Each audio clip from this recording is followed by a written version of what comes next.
Hey YouTube, today I'm going to be doing a deck profile on Spike Brothers. So I haven't featured Spike Brothers in a long time. It's probably been a couple of years actually since I did a video on Spike Brothers on this channel. But finally put them together. There's not a whole lot of people that play them in my area. They're kind of, hard to find. But I finally built the deck. It's a budget Spike Brother deck.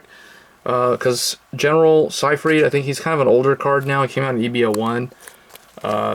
But here's the deck. It features my favorite grade 3 of all time, which is not him actually, it's actually this guy, Bad End Dragger. Bad End Dragger is the break ride from break ride era, Vanguard, and he's keeping true to the form. He's got a break ride skill. When rode upon, you can call him to R and retire all your opponent's regards in the column it was called in. So that's pretty awesome. He also has a, when he attacks, +1, put a regard into the bottom of the deck. On the bottom of the deck, and then he gains 5k and a critical, and it's worth mentioning that effect works on Vanguard and Vanguard Circle. So, very, very good. Spike Brothers are a Force clan, surprisingly, and with them, you kind of want to go Force 1. They don't really do too well if you go Force 2. So I definitely recommend going Force 1. It's nice that he has critical pressure, though, when he attacks. So, as Vanguard or Rearguard. And then this guy helps you stand one of your rear guards, choose your opponent's rear guards, and retire it. So when his attack hits, so he has that like on hit pressure. So definitely go Force 1, so you can try to get him as strong as you can. He has his main phase skill as well, to search your deck for a card with the same name as the card you put into the soul. Basically, he has a Juggernaut maximum effect. He gives whatever he puts into the soul, calls the same copy of that card out onto the field, and then gives that card 10,000 power. And he also gains 10,000 power. So, similar to the Juggernaut Maximum's 10,000 power gain. So, 4 of him and 4 of him, because I feel like these two, if you're building spikes on the cheap, these two are probably the ones to go with, I would say. Juggernaut Maximum is one that I see a lot of people recommending. I don't like him because I would prefer to run Bad End Dragger for the critical. He has a break ride skill. So, if you ride him on him, or you like break ride over break ride, stuff like that. So, that's why I prefer these two. I think these two are the better ones in the long run. Yeah, so grade 2s, running 4. Powerback Ronaldo, he's your main, like you want to ride him on the turn 2 because he's the only one that has a Vanguard effect that I'm playing. But he helps you build up the field and get quick attacks in, how Spike Brothers always do. So I kind of think of them as a unique Force clan that they're kind of like a wannabe Excel. They're like a wannabe Excel clan that works like a, well, but they are a Force clan, so.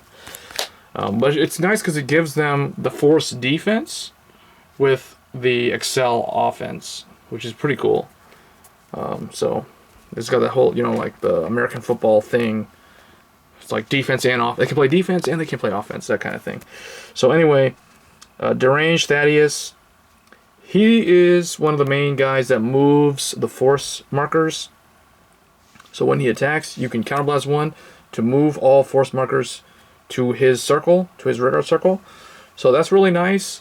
So there is some setup required when playing this deck in order to play it effectively, because usually if you just play the deck without really understanding the plays, you oftentimes will just end up losing, even though you did an excellent rush, and then you still end up losing because you didn't really strategize enough. So there's a surprising amount of depth and strategy when playing spikes, which is kind of often forgotten or not even thought of when playing this clan. It's not just about rushing. There's a lot of like thinking of how you set up your lanes with specific rear guards and who's going to swing first and all that kind of stuff. So for the last grade 2 I'm running is 3 Treasured Black Panther. I'm tempted to bump this guy up to 4 actually. Because I want to see more of him. He's the one who swings with the really big numbers. And there is some setup required for him to be able to pull the Force markers over to him. You're going to need a grade 1 that does that. Speaking of grade 1s that move Force markers, we've got Snapper Devil, so 4 copies of him. He's your best turn 1 ride because when his attack hits as a Vanguard, you get to draw a card. Basically just for free, like no cost. Just if it hits, you draw a card. It's that easy. Then when he boosts, you can counterblast 1 and move all the Force markers to the boosted unit. So he's the one that, like Thaddeus, he moves the force markers to the unit that he's boosting, whereas this guy moves the force markers to him. So you'll never set up a column unless it just so happens that way, but you'll never try to set up a column where it's like this. Usually you'll set up a column like this, or if this is a rear guard or Vanguard, you'll have him behind the Vanguard, or behind something that will have a big power column. But usually he's Vanguard booster, so he can move the force markers back to the Vanguard. Next, we are running 4 Gyroslinger. So when placed on VRR, you put a card from the hand into the soul. You look at the same number of cards based off of your Vanguard's grade and call up to 1 from among them, put the rest on the bottom, and then that unit gets 5k power. So he's nice because he doesn't use Counterblast. He replaces a card to call a card, so it's kind of a break even, and he powers it up. So he could potentially top deck something really good onto the field, basically. Next, 3 Jackknife Janus. Pretty straightforward rear guard effect. At the end of the battle that she boosted a rear guard, if it had a force marker, you can counterblast 1, put it into the soul, and draw a card. So helps you get potentially more shield into your hand. Usually you can combo with stuff like Treasure Black Panther. So you can make him, rather than him just going into the soul, if you make him gain 15, instead of just having him just go into the soul with no other benefit, you can like CB1 with her to draw a card off of that. So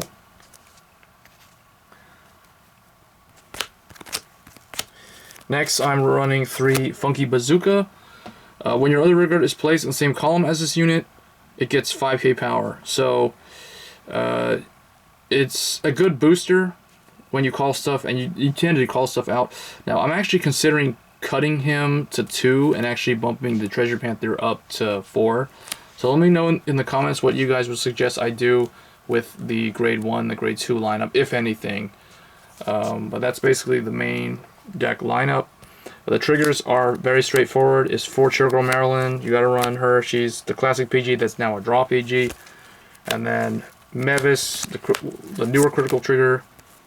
And then Silence Joker, he was a classic that had an effect back in the day. And then Tiara, the original heal. And then Mecha Trainer, the original starter as well. So Spike Brothers don't get a whole lot of support all the time. Usually it's like once a year, but they're a pretty fun clan to play overall. A really interesting Dark Zone clan. Not as interesting as, say, Gear Chronicle, but the theme is very unique. So let me know what you guys think in the comments below, and I will catch you guys in the next video. Thanks.